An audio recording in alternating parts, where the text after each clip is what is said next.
माझ्या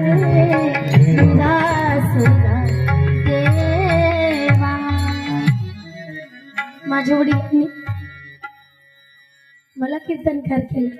आज ते जर असते तर निश्चित अभिमान वाटला असता. महिला मंडळ एक सांगून जाऊ, कधीच मुलींचा कंटाळा करू नका. आम्ही 5 होतो पण वडिलांनी मला कीर्तनकार केलं. माझ्या वडील अशी कधीच म्हणले नाही ही मुलगी हिला कीर्तन कसं करू द्या. आणि या सगळ्या गोष्टींना साक्षीदार आमचे सतीश भाऊ तवरे.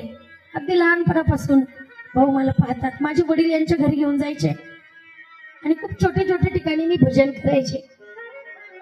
तो क्षण आजही विसरत नाही. मोठा अभिमान वाटतो मला ते सांगत असताना की भजन केलं. आदिनाथ गुरु पासून सुरुवात झाली थेट भागवताचार्यापर्यंत. माझ्या वडिलांचे उपकार आहेत माझ्यावर, समाजाचे उपकार आहेत माझ्यावर. एकाएकी सगळं काही होत नसतं. खूप सहन करावं लागतं, खूप अपमान सहन करावा लागतो. त्यामध्ये आपण जर खंबीर नेतृत्व स्वतःच जर केलं ना, मग जगापुढे झुकायची गरज नाही. जग आपल्या समोर झुकतं.